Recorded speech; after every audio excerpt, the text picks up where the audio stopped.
Hello everyone, welcome to my channel. আশা করছি তোমরা সকলেই খুব ভালো আছো এবং অলরেডি থাম্বনেল দেখে বুঝতে পেরেছো আজ আমি নিয়ে এসেছি ক্লাস 11-এর যে ফার্স্ট সেমিস্টারের লেসন 1, অর্থাৎ যে পোয়েট যেগুলো আছে বা আমরা কবিতা যেগুলো পড়বো, বিশেষ করে 3টে কবিতা আছে, Bengal seller, second coming and the composed upon Westminster bridge. তো এই যে 3টে কবিতা পড়বো তার মধ্যে এটা কিন্তু 1 নম্বর কবিতা। চলো বেশি কথা না বলে কবিতাটা শুরু করা যাক। কবিতার নাম হলো কম্পোজড আপন ওয়েস্টমিনস্টার ব্রিজ। কবিতার সম্পর্কে জানার আগে কবি সম্পর্কে একটু জেনে নেওয়া যাক। কবি হলেন উইলিয়াম ওয়ার্ডসওয়ার্থ। কবির জন্ম হয়েছিল এপ্রিলের 7 তারিখ 1770 খ্রিস্টাব্দে ককারমাউথ টাউনে, কাম্বারল্যান্ডে, ঠিক আছে, ইংল্যান্ডের। তাহলে জন্ম সম্পর্কে বোঝা গেল। এবার জেনে নিই মৃত্যুর তারিখটা, সেটা হলো 23 এপ্রিল 1850। এবার তিনি অকিউপেশন মানে তার কাজটা কী ছিল সেটা একটু জেনে নিই। তিনি পোয়েট ছিলেন, খুব ভালো কবিতা লিখতেন, ঠিক আছে, বা রোম্যান্টিক কবিতাও লিখেছেন অনেক। নোটেবল ওয়ার্ক অর্থাৎ তার যে সমস্ত বিশেষ কাজগুলো সেগুলো একটু জেনে নিই। প্রথমটা হচ্ছে lyrical ballads 1798, the solitary reaper 1807, ode on the intimations of immortality, ঠিক আছে, এটা 1807। Tintern Abbey 1798, composed upon Westminster Bridge 1802। তো এই কবিতাটাই আজকে আমাদের পাঠ্য।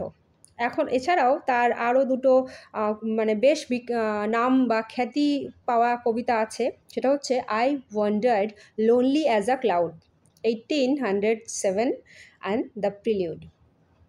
আশা করছি এইগুলো সম্পর্কে একটু জেনে রাখার দরকার, তোমরা এগুলো জেনে রেখে দিলে উপকারে আসবে। তারপর জেনে নিই আমরা তিনি কি অ্যাওয়ার্ড পেয়েছিলেন। তিনি অ্যাওয়ার্ড পেয়েছিলেন পোয়েট, কবি হিসেবে, লরেট, ঠিক আছে, 1843-তে। আচ্ছা, এই কবিতার সোর্সটা একটু জেনে নিই।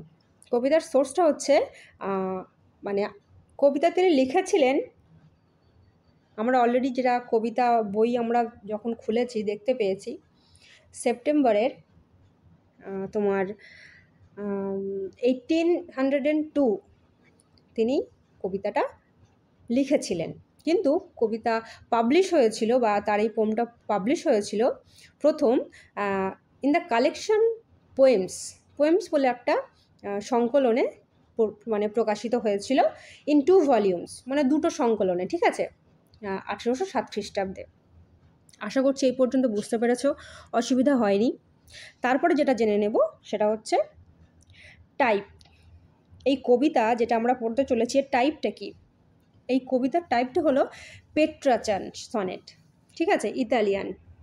এই কবিতার ধরনটা হলো Petrarchan sonnet. Specific type of poem with 14 lines, অর্থাৎ কবিতাটা যারা অলরেডি দেখেছো তারা দেখতে পেয়েছো 14 লাইনের কবিতা, যার প্রথম 8 লাইন হচ্ছে অক্টেভ, লাস্ট 6 লাইন হচ্ছে সেস্টেট, ঠিক আছে। তারপর এর পার্টিকুলার যদি রাইমটা আমরা যদি বিবেচনা করি সেটা আমরা পাবো, অক্টেভগুলো হচ্ছে এবিবিএ আর সেস্টেট হচ্ছে সিডি আর সিডি। যদি একটুখানি বুঝতে চাও এটা যে এটা কী বলতে চেয়েছে, তাহলে এটা নিয়ে পরে আলোচনা করে দেবো কবিতা পড়ানোর সময়। পোয়েটিক ডিভাইসটা কি পেয়েছি? Iambic pentameter. সোর্সটা হচ্ছে পোয়েমস ইন 2 ভলিউমস, অলরেডি এটা একবার বলেছি, আবার একবার বলে দিলাম। এবার দেখছি কম্প্যানিয়ন, অর্থাৎ এই কবিতাটা যখন তিনি লিখেছিলেন তার সঙ্গে কে ছিল? তার সঙ্গে ছিল তার বোন ডরোথি। সিটি, তিনি কোন জায়গায় বসে কবিতাটা লিখেছিলেন বা কোন শহরকে ঘিরে, সেটা হচ্ছে লন্ডন। রিভার, যে ব্রিজের কথা পড়ছি ওয়েস্টমিনিস্টার ব্রিজ, তো সেই ব্রিজটা হচ্ছে থেমস নদীর ওপরে, ঠিক আছে, টেমস নদী, লন্ডনের টেমস নদীর ওপর। ওয়েস্টমিনস্টার ব্রিজ এটা কোথায় অবস্থিত? না, bridge crossing the river Thames near Westminster bridge. তা ওয়েস্টমিনস্টার ব্রিজটা অবস্থিত একটা, ওই যে থেমস নদীর ওপরে যে ব্রিজটা আছে, ওয়েস্টমিনস্টার অ্যাবে বলে একটা জায়গার কাছেই থেমস নদীর ওপর দিয়ে যে ব্রিজটা রয়েছে সেই ব্রিজের ওখানেই এই কবিতাটা তিনি লিখেছিলেন, বা এই কবিতার মেন বিষয়বস্তু কিন্তু এখানে। আচ্ছা, একটু পোয়েম সামারি সম্পর্কে জেনে নিই। পোয়েম সম্পর্কে জানতে হলে সেটা হচ্ছে, it is early morning in the city of London. ঠিক আছে, কবিতা যখন তিনি লিখেছিলেন সেই সময়টা ছিল একদম বলা যায় উষা, ঠিক আছে, একদম প্রভাত, মানে সূর্যের কিরণ সবেমাত্র পৃথিবীতে পড়া শুরু করেছে সেই সময়। ঠিক আছে, একদমই সকাল, ভোর হয়েছে সবেমাত্র। সেই সময় কিন্তু তিনি ওই নদীর ওপর থেকে ওই ব্রিজের ওখানে যাচ্ছিলেন, এবং সেই মুহূর্তে তিনি চারিদিকের আবহাওয়া দেখে মুগ্ধ হয়েছিলেন। ঠিক আছে, the poet is looking at the surroundings from upon the Westminster bridge. কবি ওয়েস্টমিনস্টার ব্রিজের ওপর থেকে চারপাশের দিকে তাকিয়ে দেখেছিলেন। সারাউন্ডিংস মানে হচ্ছে চারদিকগুলো। ব্রিজের ওপর থেকে তিনি যখন চারিদিকে তাকিয়ে দেখেছেন, সেই আবহাওয়াটা বা সেই সারাউন্ডিং বলো বা সেই অ্যাটমসফিয়ার বলো তাকে মুগ্ধ করেছে। He feels that nothing on earth can be more beautiful than the surroundings in that he sees around him. তিনি মনে করেছেন যে পৃথিবীতে তার চারপাশে যে পরিবেশে তিনি দেখেছেন তার চেয়ে সুন্দর আর কিছু নেই। অর্থাৎ ওই সকালবেলাটা ওয়েস্টমিনস্টার ব্রিজের ওপর তিনি যে দৃশ্যটা মানে দেখেছেন, তেমন দৃশ্য তার মনে হয়েছে আর কোথাও নেই, বা সেটাই সব থেকে সুন্দর দৃশ্য। তারপরে কি বলছে, he feels that nothing on earth can be more beautiful than the surrounding than that he sees around him. তাহলে এই জিনিসটা কিন্তু মাথায় বেশি করে রাখতে হবে। এই লাইনটাই কিন্তু এই কবিতার মেন উদ্দেশ্য, বা এই কবিতাটাই লেখার উদ্দেশ্যটাই এটা, যে তিনি বলছেন যে তিনি অনুভব করেছেন এটা, যে তার সামনে যে দৃশ্যটা তিনি দেখছেন আর কোথাও নেই। ঠিক আছে, বা পৃথিবীতে আর কোথাও নেই। বলছে, only one with a dull soul can pass by without being captivate by the beauty of the sight. শুধুমাত্র একটা নিরস মানুষ, ডাল মানে হচ্ছে নিরস বা নিস্তেজ, ঠিক আছে, বলছে একমাত্র নিরস বা একটা আনরোম্যান্টিক মানুষই পারবে পাস বাই, অর্থাৎ পাশ দিয়ে চলে যেতে, উইদাউট বিং ক্যাপটিভেট মানে হচ্ছে কোনো সৌন্দর্য দ্বারা বিমোহিত না হয়ে। এই যে সৌন্দর্যটা তিনি দেখছেন, এই সৌন্দর্যে বিমোহিত না হয়ে পাশ দিয়ে, এই সৌন্দর্যটাকে না উপভোগ করে পাশ দিয়ে, এই দৃশ্যটাকে উপভোগ না করে পাশ দিয়ে চলে যেতে পারে একমাত্র একজন আনরোম্যান্টিক নিরস প্রকৃতির মানুষ, বা যার আত্মার ভেতরে কোনো রোমান্টিকতা নেই। The city under the morning sunlight is silent and empty. মানে হচ্ছে সকালের এই যে সূর্যালোক, সেটা যে শহরটাকে আস্তে আস্তে সুন্দর একটা পরিবেশ সৃষ্টি করছে ভোরের বেলা, সেই সময়টা একদমই তোমার নীরব, কোনো রকম কোনো আওয়াজ নেই কোথাও, অ্যান্ড এমটি অর্থাৎ একদম ফাঁকা, কিচ্ছু নেই। The ships, towers, domes, theatres and temples. এই যে জিনিসগুলো, এই পাঁচটা জিনিসের নাম তোমাদের মনে রাখতে হবে। সেটা হচ্ছে জাহাজ, টাওয়ার, গম্বুজ, থিয়েটার মানে নাট্যশালা, অ্যান্ড টেম্পলস মানে তোমার মন্দির। অল লাই মানে সবগুলো শায়িত হয়ে আছে বা শুয়ে আছে। কোয়াইটলি মানে একদম চুপচাপ শুয়ে আছে, শান্তভাবে বা প্রশান্তিময় ঘুমের মধ্যে আছে। The glitter under the morning Sunlight মানে হচ্ছে সূর্যের, সকালের এই যে সূর্যের আলো, তারা সেই সূর্যের আলোতে চিকচিক করছে।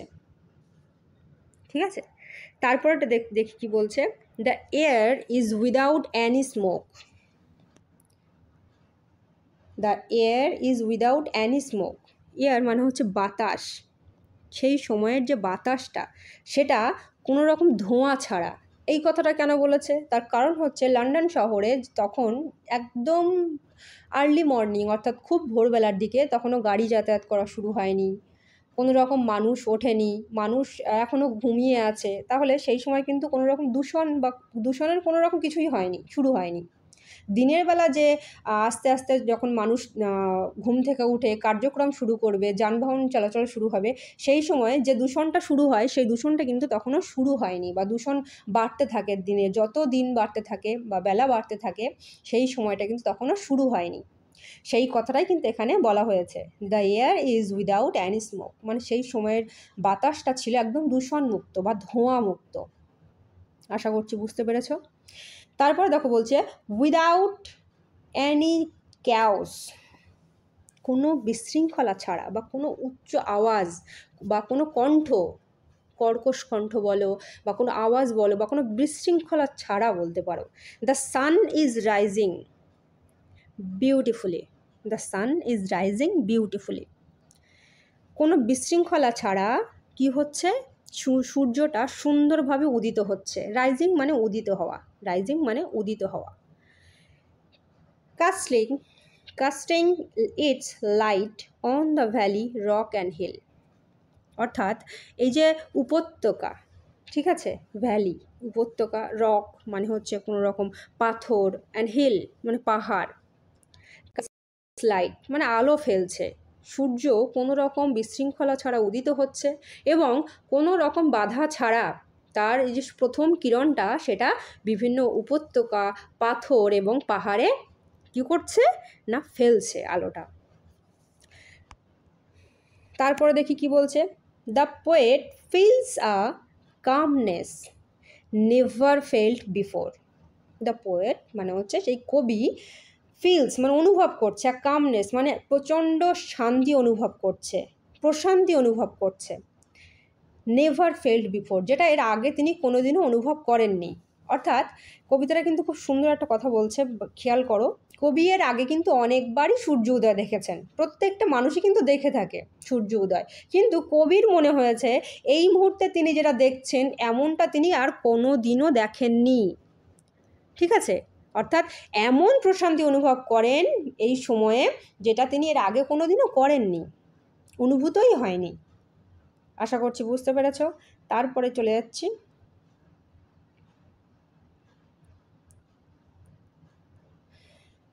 The river below the bridge keeps floating in its own rhythm, ঠিক আছে। তাহলে কি বলছে, the river below the bridge, ব্রিজের নিচে দিয়ে নদীটা বয়ে চলেছে, কিপস ফ্লোটিং মানে বয়ে চলেছে, ঠিক আছে। সেতুর নিচ দিয়ে নদী কিন্তু বয়ে যায়, সেটাই স্বাভাবিক। ইন ইটস ওন রিদম মানে হচ্ছে নিজের ছন্দে। নিজ ছন্দে কেন বলা হয়েছে এখানে প্রশ্নটা মনে আসতে পারে। নিজের ছন্দে এই জন্য বলা হয়েছে কারণ সারা দিন যখন নদীতে, ওই টেমস নদীতে বা থেমস নদীতে যখন কোনো নৌকা চলাচল করে বা পারাপার করে বা কেউ শখ করে সেখানে নদীতে একটু নৌকায় সাওয়ারি করলো, তাদের ক্ষেত্রে নদীর কিন্তু ছন্দে বাধা পড়ে। কিন্তু যেহেতু ভোরবেলা তখনও মানুষজন ঘুমিয়ে আছে, শায়িত হয়ে আছে, সেই জন্য নদীতেও কিন্তু কোনো বাধা নেই, যার জন্য কবি এখানে বলছেন the river below the bridge keeps floating in its own rhythm, অর্থাৎ নদীও তার নিজ ছন্দে কী করছে, সেতুর নিচে দিয়ে নদী তার আপন ছন্দে, নিজের ছন্দে বয়ে চলেছে। দ্য পোয়েট এক্সক্লেইমস, কবি চিৎকার করে বলেছেন। এখানে চিৎকার মানে এমনটা নয় যে তিনি জোরে জোরে চেঁচিয়ে বলছেন, এখানে চিৎকার মানে তার মন থেকে, তার মুগ্ধতার ফলপ্রকাশ এটা, ঠিক আছে। চিৎকার করে তিনি তার মন থেকে বলছেন দ্যাট দ্য হাউজেস মানে সেই বাড়িগুলি, মানে তিনি যে ওয়েস্টমিনস্টার ব্রিজের ওপর দিয়ে যাচ্ছেন, সে ব্রিজের আশপাশে যে বাড়িগুলি দেখতে পাচ্ছেন, সিম টু বি অ্যাসলিপ, সেগুলোকে কেমন দেখাচ্ছে না, সেগুলোকে ঘুমন্ত দেখাচ্ছে। And so does the liveliness of the city, ঠিক আছে। তাহলে কি বলতে চাইছে, কবি বেশ চিৎকার করে বলতে চাইছেন বা বলেছেন যে ঘরগুলি ঘুমিয়ে আছে এবং শহরের যে একটা প্রাণবন্ততা থাকে সেটাও যেন ঘুমিয়ে আছে তার সঙ্গে। জীবন্ত যে একটা লিভলিনেস অর্থাৎ প্রাণবন্ততা অফ দ্য সিটি, শহরের মানে সেই লন্ডন শহরের, অফ দ্য সিটি মানে কিন্তু এখানে অন্য শহর নয়, লন্ডন শহরের কথাই বলা হয়েছে। তাহলে লন্ডন শহরটা কি করছে না, সেই লন্ডন শহরের যে প্রাণবন্ততা সেটা কি করছে, যেন ঘুমিয়ে আছে, সঙ্গে বা প্রাণবন্ততা বেঁচে উঠেছে, ঠিক আছে। প্রাণবন্ত সেই ঘরগুলো সাধারণত আমরা কি জানি, জড়বস্তু, এগুলোর ভিতরে প্রাণ থাকার কথা নয়, কিন্তু কবির যেন মনে হচ্ছে সেই ঘরগুলোও শায়িত হয়ে আছে বা ঘুমিয়ে আছে। ঘুমিয়ে থাকতে পারে কে, একজন জীবন্ত কিছু, কিন্তু কবির কাছে এত মুগ্ধতার পরিবেশ সৃষ্টি হয়ে গেছে যে তিনি মনে করছেন তার সামনে ঘরগুলো শায়িত হয়ে আছে, ঠিক আছে। আর সেই জায়গাটা যেন জীবন্ত হয়ে উঠেছে, সেই সিটিটা, সেই শহর, সেই লন্ডন শহর যেন তার সামনে মনে হচ্ছে যে জীবন্ত হয়ে আছে, প্রাণবন্ততা পেয়েছে বা প্রাণ ফিরে পেয়েছে। সবই কিন্তু সৌন্দর্যের অধীনে থেকেই কথাগুলো বলছেন কবি। It brings out the beauty of the city. It brings out the beauty of the city of London in the morning. তাহলে কি বলতে চাইছে যে এই যে সকাল, লন্ডনের যে সকাল, লন্ডন শহর, সেই শহরের যে সকাল, সেটার সৌন্দর্য বের করে আনছে। তাহলে এই যে সকালবেলার এই পরিস্থিতিগুলো, মানে ঘুমন্ত শহর, প্রাণবন্ত শহর, ঘুমন্ত বাড়িগুলো, তারপরে বিভিন্ন রকম শায়িত হয়ে থাকা জিনিসপত্রগুলো, টাওয়ার্স, গম্বুজ, তোমার এতক্ষণ ধরে যেগুলো বললাম তোমার, ঠিক আছে, এই যে থিয়েটার বা মন্দির, এই সবগুলো কী করছে না, ঘুমিয়ে আছে বলে মনে করছেন বা চুপচাপ শুয়ে আছে। এই সমস্ত জিনিস বা সকালের যে কিরণটা পড়ছে, এই সমস্ত জিনিসগুলোকে মিশিয়ে তিনি বলতে চাইছেন যে লন্ডন শহরটা যেন খুব সুন্দর, সকালের মানে লন্ডন শহরে একটা সৌন্দর্য বের করে আনছে, এই সমস্ত কিছু মিশে একাকার হয়ে। ঠিক আছে, আশা করছি বুঝতে পেরেছ।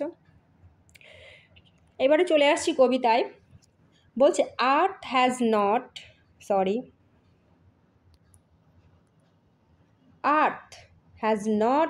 Anything to show more fair. Earth has not anything to show more fair. Earth মানে পৃথিবীর, আর্থ মানে আমরা সকলেই জানি যে পৃথিবীর, আর অন্য কোথাও এত সুন্দর কিছু দেখার মতো নেই। এই কবিতাটা শুরু করার আগে একটু তোমাদের সময় নিচ্ছি, 2 মিনিট 2-4টে কথা বলি।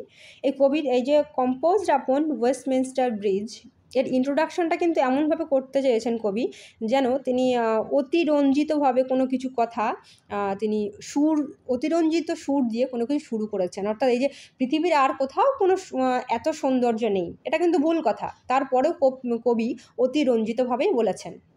দ্বিতীয় লাইনে দেখো যে ডাল মানে নিরস একটা মানুষের কথা বলতে চেয়েছেন। এর মানে তিনি দুটো কথা বলতে চেয়েছেন এখানে। 1 নম্বর এটা হতে পারে যে তার মতো কিছু মানুষ আছে যারা সৌন্দর্যটাকে উপভোগ করে, ঠিক আছে, সৌন্দর্যটাকে চোখে দেখে এবং সেটাকে মুগ্ধতার সহিত অনুভব করে এবং সেটা নিয়ে বেশ বাঁচার চেষ্টা করে।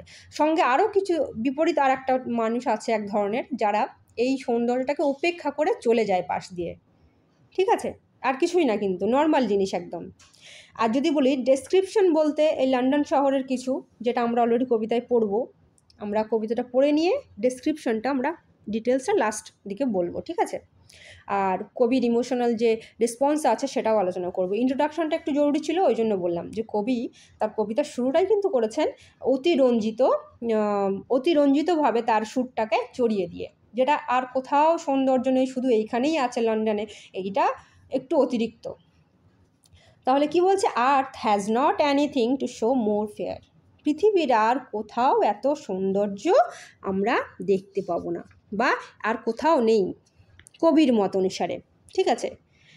আচ্ছা, ডাল মানে নিরস বা unromantic. Would he be of soul মানে সেই আত্মাটা একদমই নিরস, মানে সেই আত্মাটা যে একদমই নিরস। হু কুড পাস বাই যে পাশ কাটিয়ে চলে যেতে পারে।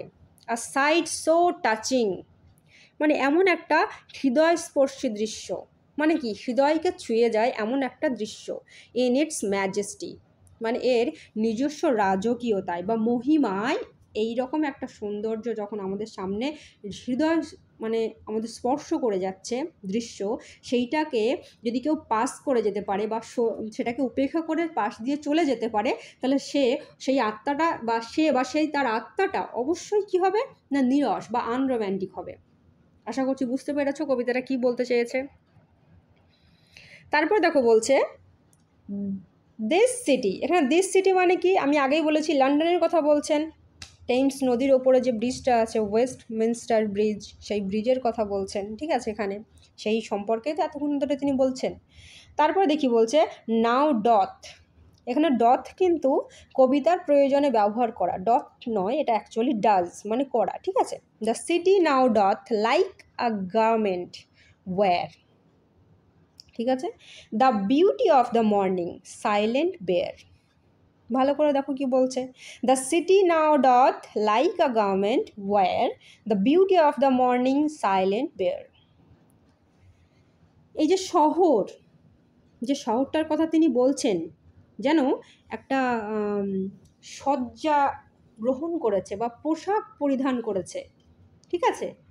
কিসের পোশাক না, the beauty of the morning, সকালের সৌন্দর্যের যে পোশাক সেটাকে পরিধান করেছে এই শহরটা। সাইলেন্ট বেয়ার মানে কি, একদম নীরব, কি আছে না, মৌনতা, মৌনতা বিরাজ করছে। বেয়ার অর্থাৎ নিষ্কলঙ্ক, বা যাকে বলা যায় অনাবিল, কোনো রকম আবৃত কিছু নেই, ঠিক আছে, আবরণ নেই। ভালো করে বোঝো লাইনটা, the city now doth like a garment wear, মানে এই যে শহরটা কি করে আছে না, একটা পোশাক যেন পরিহিত করেছে, পোশাক মানে পরে ফেলেছে নিজের গায়ে, ঠিক আছে, পোশাকের মতন। মানে এখানে পোশাক বলতে কিন্তু মনোরম সকালের সৌন্দর্যকে বুঝিয়েছে। Already the beauty of the morning আমি কিন্তু বলেছি, এই দুটো লাইন একসঙ্গেই বলতে হবে বোঝার জন্য বা জিনিসটা জানার জন্য। পোশাক, এই যে তোমার গার্মেন্ট, এখানে গার্মেন্ট মানে শুধু পোশাক সেটা নয়, কিন্তু আয়রনই ব্যবহার করেছেন তিনি। সকালের যে মনোরম সৌন্দর্য, সেই সৌন্দর্যকে বুঝিয়ে তিনি বলতে চেয়েছেন যে লন্ডনের যে সুন্দর সকাল, তিনি মুগ্ধ হয়েছেন সেটা দেখে, এবং তার মনে হয়েছে যেন এই শহরটি যে প্রত্যুষের সৌন্দর্যে তিনি দেখেছেন, এটা যেন স্বর্গীয় পোশাক পরে আছে, ঠিক আছে। আশা করছি বুঝতে পেরেছ। মানে ওয়ার্ডসওয়ার্থ টেমস নদীর ওপর অবস্থিত যে ওয়েস্টমিনিস্টার যে ব্রিজ বা সেতুর ওপর ছিলেন প্রত্যুষেই, একদম বলা যায় সবেমাত্র সূর্যের কিরণ বেরিয়েছে সেরকম সকালে, সেখান থেকে তিনি শহরের স্পষ্ট আর সুন্দর দৃশ্যগুলো দেখতে পাচ্ছেন। কোনো দূষণ নেই, কিছু নেই, সমস্ত কিছু চোখের সামনে ভাসছে, তার কোনো রকম কিছু আবছায়া নেই বা অস্পষ্ট নেই। তাহলে এই যে সোনালি সূর্যালোক শহরটি আশ্চর্যভাবে সুন্দর করে তোলে না, সেই সৌন্দর্যটাকে দেখে তিনি অভিভূত হচ্ছেন। কবি কল্পনা করছেন যে লন্ডন যে এই যে আলোর পোশাক পরে আছে, ঠিক আছে, এই যে সূর্য উদিত হচ্ছে, তার সূর্যের অপরূপ আলোতে যেন সেই পুরো শহরটা একটা পোশাক পরে রয়েছে, ঠিক আছে। আশা করছি বুঝতে পেরেছ। আর যেটা খুবই নীরবভাবে আছে এবং নিরাবরণ টাইপের হয়ে আছে। তারপরে দেখি কি বলছে, শিপস, এইগুলো কিন্তু একটু মনে রাখতে হবে,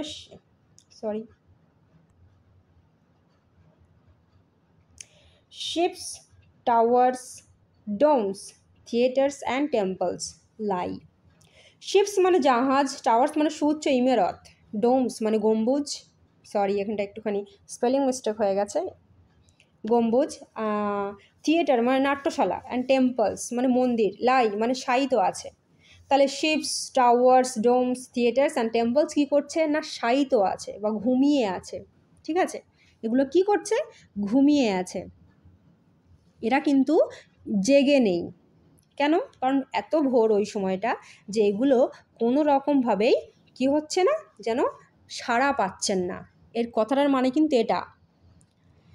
সচরাচর একটা শহরে কি ঘটে, আমরা কি দেখেছি, কোনো একটা বড় শহর সদা ব্যস্ত না, সকাল হতে না হতেই সব একদম ঝটপট করে মানুষ নিজেদের কাজকর্ম সেরে কাজে কর্মে বেরিয়ে পড়েন। এই যে বিপুল শহরের দৈনন্দিন কর্মকাণ্ড, এই যে আলোড়ন, মানুষ শশব্যস্ত হয়ে তাদের মানে দ্রুততার সঙ্গে সব কিছু করার চেষ্টা করেন, ঠিক আছে। কিন্তু এই যে ছবি, এই ছবির বিপরীত ছবিটা ওই সময়টাই কবি দেখতে পাচ্ছেন, ঠিক আছে। ওই জন্য তিনি বলতে চেয়েছেন যে এই সময়টা এরা ঘুমিয়ে আছে। অ্যাকচুয়ালি তো ঘুমিয়ে নেই, ওগুলো তো জড় জিনিস, কিন্তু তিনি এখানে ঘুমিয়ে আছে বলতে এইটাই বুঝিয়েছেন যে শশব্যস্ত শহরের প্রত্যেকটা মানুষের যে কর্মকাণ্ড যে চালু হয় সারাদিন, যে একটা আলাদা রকম একটা ক্যাওস তৈরি হয়, সেই সমস্ত কিছু শুরু হয়নি, যেন সব কিছু ঘুমিয়ে আছে। আশা করছি বুঝতে পেরেছ। তারপর দেখো বলছে open আনটু the fields and to the sky. অবশ্যই এই লাইনটা একসঙ্গে পড়তে হবে। ঠিক আছে, এই দুটো লাইন একসঙ্গে পড়বে। বলছে open আনটু the fields and to the sky, তার মানে হচ্ছে প্রান্তর। ওপেন আনটু দ্য ফিল্ডস মানে হচ্ছে প্রান্তর, মানে একটা মাঠের প্রান্তর বা অনেকটা বিশাল আকারের যে মাঠ, সেই মাঠটা, অ্যান্ড টু দ্য স্কাই এবং আকাশের নিচে। তাহলে এই যে temples, ships, towers, domes, theatres, এগুলো শুয়ে আছে কোথায় না একদম মানে বিস্তৃত মাঠে, খোলা আকাশের নিচে। এগুলো কি করছে? শুয়ে আছে বা ঘুমিয়ে আছে। লন্ডন শহর তার বৃহৎ ইমারতগুলিকে সঙ্গে নিয়ে যেন নীল আকাশের সাথে মিশে গেছে। কবির চোখে সেটাই মনে হচ্ছে, যে প্রভাত হয়েছে, সূর্যের আলো, ঝলমলে আলো দেখা দিচ্ছে, তার নির্মল বাতাস তিনি ওখানে অনুভব করতে পাচ্ছেন। লন্ডন শহরটা সেই মুহূর্তে স্পষ্টভাবে তার কাছে দৃষ্টিগোচরের মধ্যে চলে এসেছে। ঠিক আছে, খুব সকালে শহরটি সাধারণত ঝলমলেই থাকবে, তরতাজা থাকবে, সেটা তিনি অনুভব করছেন, দেখছেন। ঠিক আছে, ওই জন্য তার জন্য মনে হচ্ছে যে এই যে এত ক্ষীণ আলো পড়তে শুরু করেছে সূর্যের, এই আলোয় প্রান্তর আর আকাশের সঙ্গে যেন দুটো যেন মিলেমিশে একাকার হয়ে গেছে, এবং মাঝখানে এই সুউচ্চ ইমারত, গম্বুজ, নাট্যশালা, তারপর জাহাজ, মন্দির, এগুলো যেন এখনো ঘুমিয়ে আছে।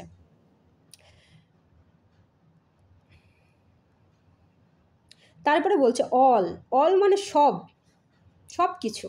সব কিছু মানে কি? এখানে কিন্তু সব কিছু মানে ওই ships, towers, domes, theatres, temples, fields, sky, সমস্ত কিছুকে একসঙ্গে এখানে বলতে চাইছে। ব্রাইট, ব্রাইট মানে উজ্জ্বল, অ্যান্ড গ্লিটারিং মানে ঝলমল করছে, ইন দ্য স্মোকলেস এয়ার। এর আগেও তোমাদের বললাম খানিকক্ষণ আগে যে বাতাসে এখনও কোনো রকম দূষণ এখনও পৌঁছায়নি বাতাসে, কারণ মানুষ এখনও ব্যস্ত হয়ে, সদা ব্যস্ত হয়ে কাজে কর্মে লিপ্ত হয়ে পড়েনি। মানুষ এখনও ঘুমিয়ে আছে, ঘর বাড়িও ঘুমিয়ে আছে বলছে অলরেডি কবি, আমরা পড়লাম। তার মানে কি? মানুষও ঘুমিয়ে আছে, এত প্রত্যুষে মানুষ এখনও নিজেদের কর্মকাণ্ড শুরু করেনি বা ঘুম থেকেই জেগে ওঠেনি। ওই জন্য কি বলছে? Bright and glittering in the smokeless air. তাহলে এই এত সুন্দর পরিবেশে তিনি সব কিছু কী দেখছেন? যেন খুব উজ্জ্বল আর ঝকঝক করছে, ঝলমল করছে, একদম ধোঁয়াহীন, কোনো রকম দূষণহীন একটা বাতাসে সমস্ত কিছু চকচক করছে, যেন কোনো কিছুতে কোনো রকম দূষণ বলে কোনো কিছু তিনি পাচ্ছেন না, বা কোনো কিছুতে কোনো ধুলোও পাচ্ছেন না। এইরকম একটা পরিস্থিতি তিনি চোখের সামনে দেখতে পাচ্ছেন বা বিরাজ করছে তার সামনে। Never did sun more beautiful steep, steep মানে সিঞ্চিত করে, সিঞ্চিত মানে পরিস্নাত করা। ঠিক আছে, পরিস্নাত করা মানে তোমরা যদি আরেকবার জানার একটু বোঝার চেষ্টা করো তাহলে বুঝবে।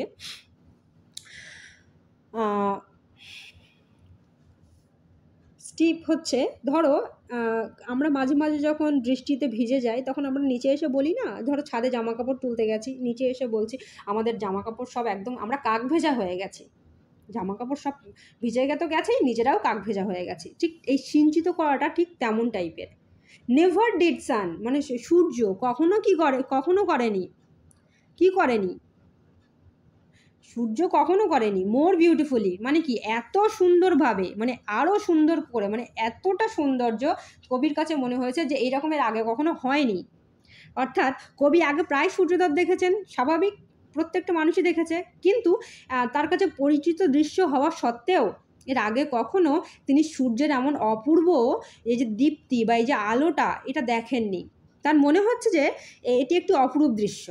শহরের ভেতর এবং চারপাশের সমস্ত স্থানে যেন মনে হয়েছে সূর্যের এই আলোটা, ঝকমকে আলোটা ছড়িয়ে পড়েছে।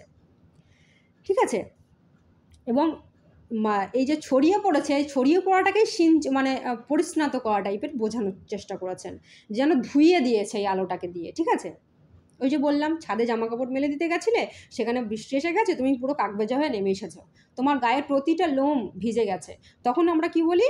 সিঞ্চিত করা। ঠিক আছে, মানে তোমাকে পুরোপুরিভাবে একদম সম্পূর্ণরূপে তোমাকে ভিজিয়ে দিয়েছে। এইখানে কিন্তু সেই সিঞ্চিত করাটা, সেইটার কথা বলা হয়েছে। আশা করছি বুঝতে পেরেছো। তার পরের লাইনটায় চলে যাই।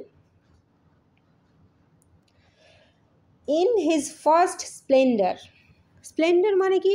অবশ্যই উজ্জ্বলতা।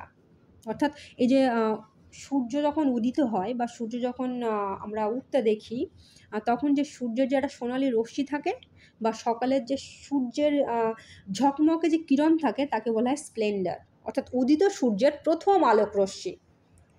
ঠিক আছে, এটা কিন্তু সাধারণত আমরা আমাদের সমভূমিতে প্রথমে দেখতে পাই না, প্রথমে দেখতে পাই কোথায়? কমন সেন্সেই সবাই জানি, সেটা হচ্ছে ভ্যালি, রক, হিল বা কোনো পাহাড় পর্বতে প্রথম পাহাড় পর্বতের একদম উচ্চ শিখরে গিয়ে প্রথমে একটুখানি দেখা দেয়, তারপর আস্তে আস্তে পুরো পাহাড়টাকে ঢেকে ফেলে আলোটা দিয়ে, তারপর পুরো সমভূমি থেকে শুরু করে সব জায়গাটায় সূর্যের আলো পৌঁছে যায়। ঠিক আছে, যত বেলা বাড়ে তত আরও তীব্রতাও বাড়ে। তাহলে এখানে কমন সেন্সে কী বুঝছি? উদিত সূর্যের প্রথম আলোক রশ্মি, ঠিক আছে, কি হচ্ছে? পৌঁছাচ্ছে কোথায়? উপত্যকায়। ভ্যালি মানে উপত্যকায়, রক মানে বিভিন্ন রকম শিলার স্তূপের ওপরে, অর হিল মানে পাহাড় পর্বতে। ঠিক আছে, অর্থাৎ সকালের সূর্য যে এত স্নিগ্ধতার সঙ্গে কখনো উপত্যকা, পাহাড় বা শিলাখণ্ডকে যেন এত সুন্দরভাবে আলো দেয়নি, তার মনে হচ্ছে, কবির মনে হচ্ছে। ঠিক আছে, কার মনে হচ্ছে? না, কবির মনে হচ্ছে। নেভার স আই, এখানে এনি, এটা ভিটা কিন্তু অ্যাপোস্ট্রফি দেওয়া আছে, ওই জন্য never saw I, never felt, আমি কখনো দেখিনি, আমি কখনো অনুভব করিনি। আ কাম সো ডিপ, কী বলতে চাইছেন? Never saw I, never felt a calm so deep. The poet, কবি বোঝাতে চেয়েছেন যে সকালবেলা, উষাকালে লন্ডন শহরের চারপাশে যে গভীর প্রশান্তিতে, ঠিক আছে, যে বিরাজ করছে, গভীর প্রশান্তি বিরাজ করছে, এটা তিনি মুগ্ধ হয়েছেন। ঠিক আছে, আ কাম সো ডিপ মানে গভীরভাবে সারা প্রশান্তি বিরাজ করছে, এটা কবি এর আগে কখনো দেখেননি, কখনো অনুভব করেননি। দ্য রিভার গ্লাইডেথ, দ্য রিভার গ্লাইডেথ মানে স্বচ্ছন্দে বয়ে চলা। ঠিক আছে, দ্য রিভার মানে নদীটি, এখানে কোন নদীর কথা বলা হয়েছে? অবশ্যই দ্য থেমস, অর্থাৎ টেমস নদীর কথা বলা হয়েছে, যে নিজের স্বচ্ছন্দে বয়ে চলেছে। At his own sweet will, at his own sweet will মানে কি? তার নিজের ইচ্ছা মতো, অবশ্যই অন্য কারোর ইচ্ছা মতো নয়, নিজের ইচ্ছা মতো। অর্থাৎ অত ভোরবেলায় কোনো নৌকা বা জাহাজ যাত্রা করেনি, সবগুলো কী আছে না, নোঙর বাঁধা আছে। ঠিক আছে, অর্থাৎ কোনো নাবিক এখনও পর্যন্ত এসে সেই নৌকা এখনও স্টার্ট করেনি। ঠিক আছে, কোনো ভাসমান যানের দ্বারা নদীর গতি যেটা থাকে সেটা কিন্তু বাধাপ্রাপ্ত হয়নি।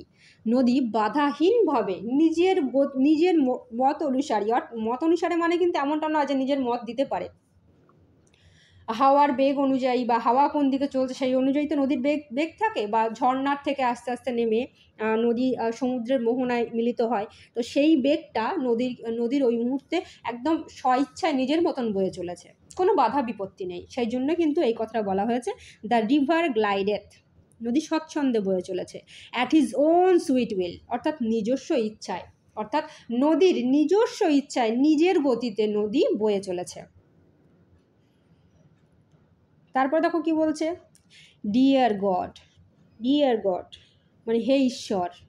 এখানে ডিয়ার গড বলতে কি বুঝিয়েছেন কবি? অবশ্যই ডিয়ার গড মানে হে পরমেশ্বর বা হে ভগবান, এটা আমরাও বলে থাকি, যখনই আমাদের মনে কিছু হয় তখন বলি হে ভগবান কি করব, এরকম একটা বলি না? ঠিক তেমনি এখানে কবি কিন্তু পৃথিবীর সকল সৌন্দর্যের যে স্রষ্টা, সেই ঈশ্বরকে তিনি আবেগময় সম্বোধন করেছেন। কারণ এই আবেগময় সম্বোধনের মাধ্যমে কবি সকালের যে আলো বা এই যে দীপ্তি, লন্ডনের উজ্জ্বল দৃশ্য দেখেছেন, তার আনন্দ আর তার বিস্ময়কে প্রকাশ করার জন্য ভগবানকে এইভাবে ডাকছেন।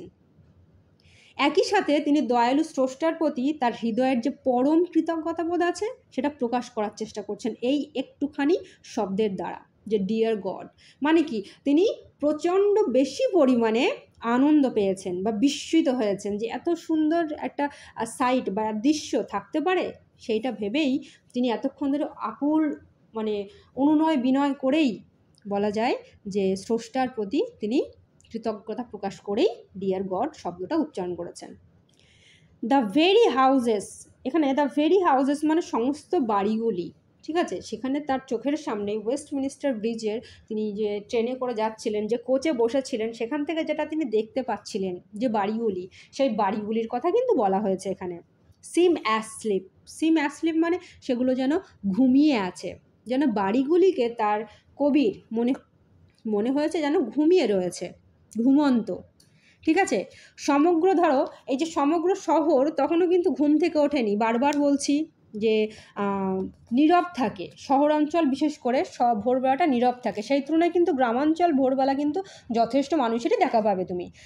সকালবেলা উঠে তারা কর্মব্যস্ত হয়ে পড়েছে ভোরবেলা উঠে, কিন্তু কোনো একটা শহরে একটু কি বলবো, একদম প্রত্যুষে সকলকে উঠতে দেখা যায় না, ঠিক আছে, কোনো কর্মব্যস্ততার চিহ্ন দেখা যায় না।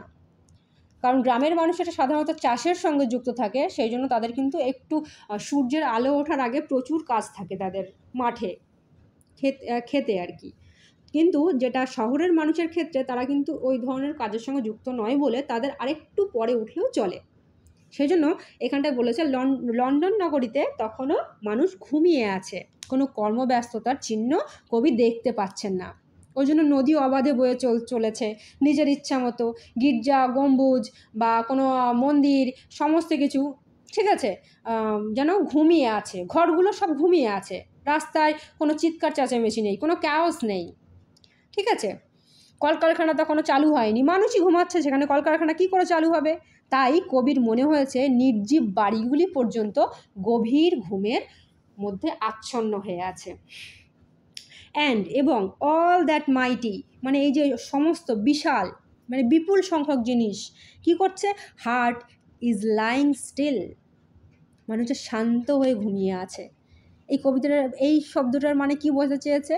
যে and all that mighty heart is lying still, প্রকাণ্ড হৃদয়, এই যে মানুষের প্রকাণ্ড একটা হৃদয় হিসেবে ধরেছেন তিনি এই পুরো জায়গাটাকে একসঙ্গে, যেন শান্তিতে ঘুমিয়ে আছে। অর্থাৎ এই পুরো জায়গাটা তার কাছে যেন একটা আস্ত অনেক বড় একটা হৃদয় বলে মনে হয়েছে, যেটা সমস্তটাই কী করছে না, ঘুমিয়ে আছে। ইংল্যান্ডের রাজধানী হলো তোমার লন্ডন।